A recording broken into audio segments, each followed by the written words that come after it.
Fala moçada, bem-vindos ao canal Pensar Ciência, assunto da aula de hoje, termodinâmica. Nós vamos trabalhar o quê? Exatamente, nós vamos trabalhar o trabalho. Trabalho numa transformação gasosa.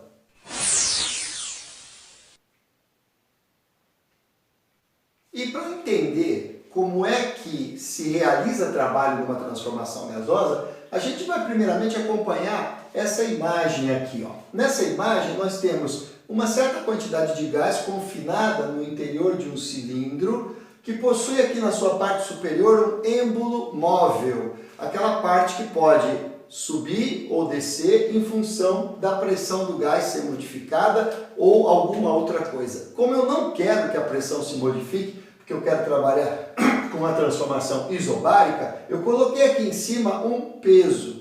Esse peso exerce sobre essa superfície uma força correspondente ao seu próprio peso. Essa força distribuída nessa superfície gera uma pressão que é equilibrada pela pressão interna exercida pelo gás nas paredes do recipiente. A questão é que, no primeiro momento, o volume ocupado pelo gás foi chamado de V1 a uma temperatura T1. O que vai acontecer se eu fornecer calor a esse sistema? Se eu fornecer calor a esse sistema, o gás vai começar a esquentar. Ao esquentar, as suas partículas vão se mover com velocidades cada vez maiores, atingindo a superfície das laterais do fundo e da tampa do recipiente com forças cada vez maiores.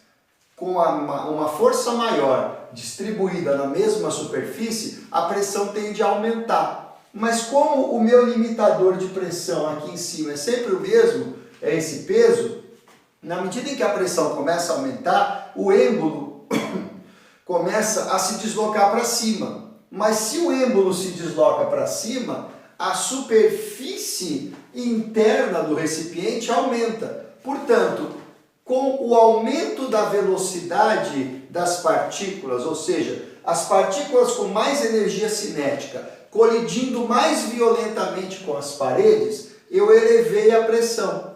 Mas na medida em que o êmbolo subiu e a superfície das paredes também aumentou, eu passei a ter mais força numa superfície maior. Se estas grandezas forem proporcionais, diretamente proporcionais, ou seja, o tanto que a força aumentou, a força resultante, força produzida pelas colisões de todas as partículas, for diretamente proporcional ao tanto que a área de superfície interna aumentou, a pressão vai se manter equilibrada. E, de novo, o meu êmbolo atinge o equilíbrio apenas sustentado por esse peso que eu coloquei aqui em cima. É isso que me garante que essa transformação é isobárica. Agora, como a gente viu lá no início, existe uma força aplicada de cima para baixo pelo peso, na situação em que a temperatura era T1, e que era equilibrada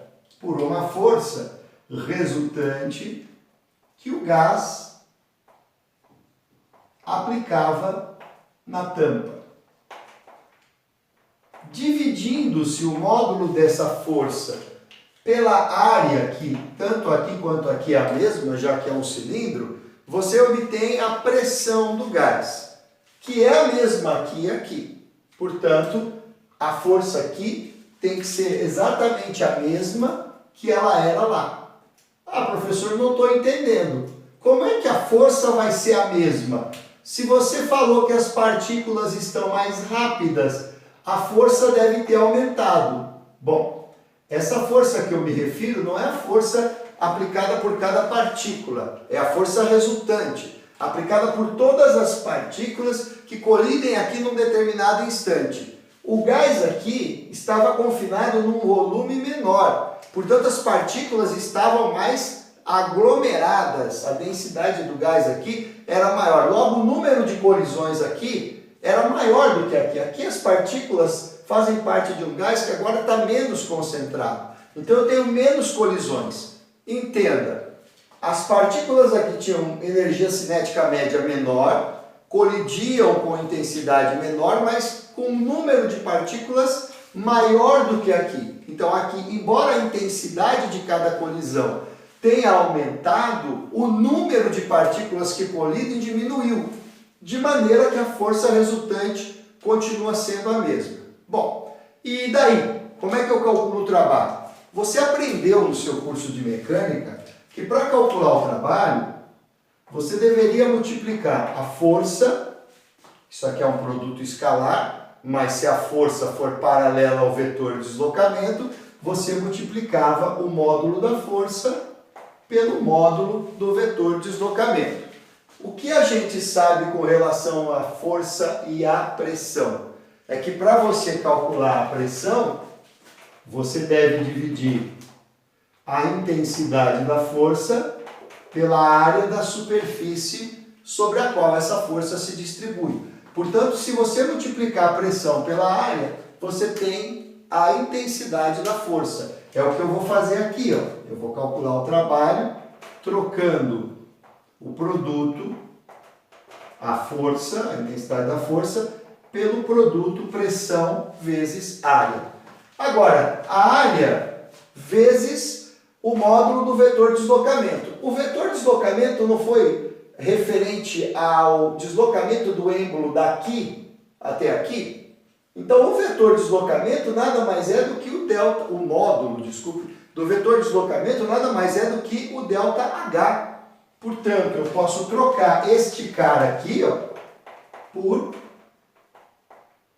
ΔH, que é a variação na altura do cilindro, que antes representava esse volume V1 e agora representa esse novo volume maior que eu chamei de V2. Mas você aprendeu no seu curso de geometria que a área da base vezes a altura te dá o volume, correto? Então, a área da base vezes a variação da altura vai te dar exatamente a variação de volume. Portanto, numa transformação isobárica, quando você quiser calcular o trabalho realizado por um gás, basta multiplicar a pressão, que tem um valor fixo, pela variação de volume que o gás sofreu e você então terá o valor do trabalho realizado pelo gás. Lembrando que trabalho nada mais é do que a quantidade de energia convertida, transformada, ok? Então, nesse caso, eu estou convertendo energia térmica em energia mecânica, já que eu estou deslocando o êmbolo e para que ele se desloque, ele precisa entrar em movimento. Então, energia térmica na forma de calor, energia mecânica na forma de deslocamento do êmbolo. Professor, e se em vez de ter dado um desenho, ele tivesse dado um gráfico? O procedimento seria o mesmo, mas no gráfico você pode usar um outro truque. Veja, se eu tenho aqui o gráfico, o que eu faço? V1 foi para V2. Quem é V2 menos V1? Ora, V2 menos V1 nada mais é do que a variação de volume. Se você multiplicar essa variação de volume pelo valor da pressão que vai aparecer aqui, claro que num exercício numérico aqui vai ter um número, aqui vai ter outro número, aqui vai ter outro número, você obtém então o trabalho que o gás realizou ao longo da transformação que levou o gás do estado 1 para o estado 2. Agora, a gente também já sabe que toda vez que em física se tem um gráfico, vale a pena multiplicar os eixos para ver se isso resulta em alguma grandeza física conhecida. Ora, os eixos representam a pressão e o volume. Quando eu multiplico pressão por volume em termos de grandeza física, eu não obtenho o trabalho? Geometricamente, o produto pressão representa a altura deste retângulo. Ó. E a variação de volume representa a base. Geometricamente, base vezes altura vai te dar a área. Portanto, se você, em vez de ter uma imagem ou dados numéricos, tiver um gráfico, você não só pode utilizar a fórmula, que nós carinhosamente chamaremos de todo pato voa, para você não esquecer mais. Ah, não gosto do nome, então continue trabalhando com a ideia de que o trabalho realizado por um gás é obtido a partir do produto entre a pressão exercida pelo gás nas paredes do recipiente e a variação de volume que ele produziu, desde que, claro, a transformação seja isobárica, ok? Se você preferir, você pode usar o todo pato voa. Aqui, a área entre o gráfico e o eixo horizontal também vai te dar o trabalho. Então, se você achar mais fácil calcular a área, o trabalho será numericamente igual a essa área. Professor, será que isso vale sempre? Vale para qualquer situação? Na próxima etapa dessa aula, que vai surgir assim que essa lousa for trocada, você vai saber se dá certo ou não. Voltando aqui agora com uma transformação isotérmica. A gente vê aqui ó, a isoterma, que é uma hipérbole equilátera, o gás evoluindo do estado A para o estado B. Ah, professor, se eu fosse calcular o trabalho aqui, daria para aplicar o todo pato voa? A resposta é muito clara e direta, não. O todo pato voa só funciona se você estiver trabalhando com uma transformação isobárica. E nesse caso, a nossa transformação é isotérmica. Para transformações que não sejam isobáricas, o todo pato voa não se aplica, ok? É a única situação que você pode aplicar o todo pato voa, transformação isobárica. Tentou em outra transformação, dançou. Essa é isobárica? Não. Se ela não é isobárica, o que você tem que fazer? Entre A e B e o eixo horizontal, formou-se uma figura bem estranha, que é essa aqui, ó, que eu estou achuleando em azul, cuja área pode ser calculada. Ah, professor, a gente sabe calcular a área dessa figura? Não, vocês não aprendem isso aqui no ensino médio. Mas se você tiver no ensino superior, sim, você pode calcular essa área numa boa. Basta integrar a função de VA a VB, já que a seta indica que houve uma expansão. Aliás, se houver expansão, vale a pena lembrar que o trabalho será positivo, porque quando o gás expande, o volume aumenta. Então, o gás movimenta o êmbolo. No caso de uma compressão, o volume diminui. Então, é o êmbolo que perde energia para pressurizar ou para confinar o gás num espaço menor. Quando eu falo em trabalho mecânico, a minha preocupação é estudar o êmbolo. Então, se o êmbolo ganha energia do gás, trabalho positivo, volume aumenta. Se o êmbolo perde energia mecânica para o gás, trabalho negativo, volume diminui. Vale a pena fazer essa consideração aqui, ó, com relação ao volume. O que a gente sabe com relação ao volume?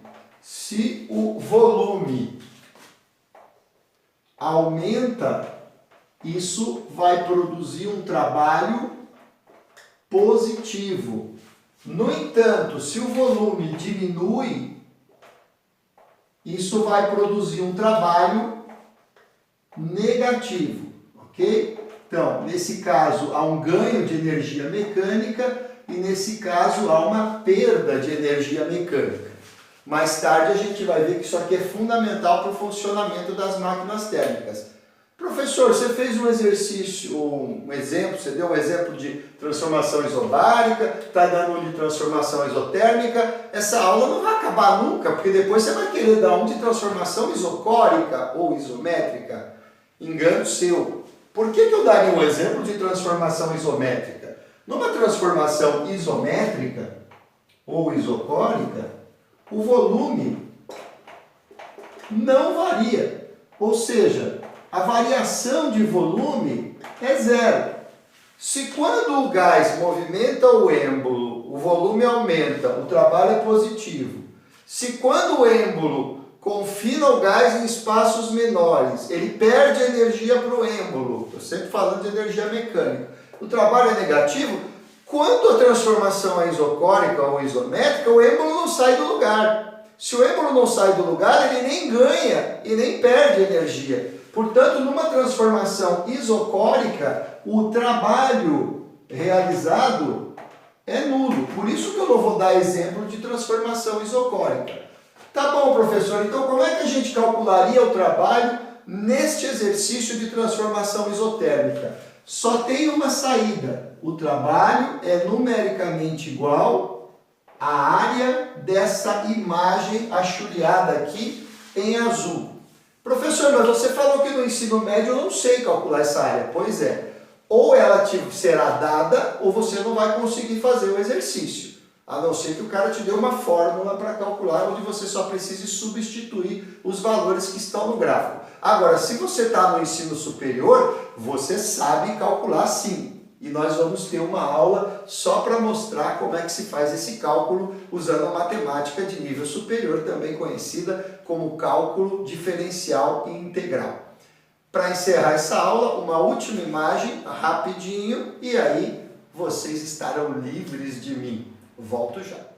E para finalizar, vamos falar um pouquinho sobre ciclos termodinâmicos. Um ciclo termodinâmico, quando representado num gráfico de pressão em função do volume, vai ter um aspecto parecido com esse aqui, ou seja, uma transformação onde o gás evolui várias vezes de um estado para outro, para outro, para outro, mas se for um ciclo, a última transformação, a última evolução do penúltimo para o último estágio sempre levará o gás para o estado inicial. Vejamos esse caso que nós estamos chamando de ciclo ABCDA.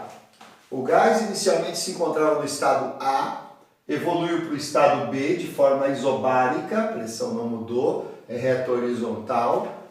Do estado B para o estado C, a evolução foi de forma isométrica, volume não mudou, reta vertical. De C para D, novamente isobárica, e de D para A, retornando ao estado inicial, novamente isocórica ou isométrica. Com isso você fechou o ciclo, ou seja, o gás pode recomeçar esse ciclo termodinâmico. Como é que eu vou calcular o trabalho realizado pelo gás nesse ciclo termodinâmico? É muito simples. Você vai achuriar a imagem, a figura geométrica correspondente ao ciclo termodinâmico que você está estudando. Nesse caso, é um retângulo. Uma vez achuriado esse retângulo, você vai calcular a área desse retângulo. A área, de novo, virá, do ponto de vista físico, de um produto P vezes V, pressão, volume. Isso é trabalho de um gás. Do ponto de vista geométrico, base vezes altura. Então, se você calcular a área deste ciclo, você terá numericamente o valor do trabalho realizado pelo gás ao longo do ciclo. O que vale a pena lembrar, ou pelo menos pontuar? Num ciclo como esse aqui, horário, expansão, o êmbolo ganha energia. Então você ganha energia por cima, compressão, redução de volume, você perde energia. O êmbolo aqui está perdendo energia para o gás. O ganho se deu numa altura maior do que a perda. Então o saldo é positivo. Neste caso, ciclo horário, o trabalho é positivo. Se o ciclo fosse anti-horário, o gás ganharia expansão na parte baixa e perderia compressão na parte alta. Então você teria um saldo negativo, trabalho negativo. Então essa é a última coisa que vale pontuar com relação ao ciclo. Se você, ao estudar o ciclo, perceber que se trata de um ciclo horário, você pode garantir que depois de calcular essa área, ela virá acompanhada de um sinal positivo. Por outro lado, se você, ao estudar o ciclo, perceber que ele é anti-horário, você também pode garantir que o trabalho realizado nesse ciclo virá acompanhado de um sinal negativo, ok? Isso é o que a gente tinha para falar sobre transformações. Ela é uma aula longa, espero que não tenha ficado cansativa. Espero que você tenha gostado do conteúdo. E se gostou, o que você tem que fazer? Vai lá, dá um curtir. Se não quer perder a próxima, onde nós vamos resolver exercícios sobre trabalho numa transformação termodinâmica, inscreva-se no canal, ative o sininho de notificações e você será avisado assim que ela for postada. Até a próxima, pessoal!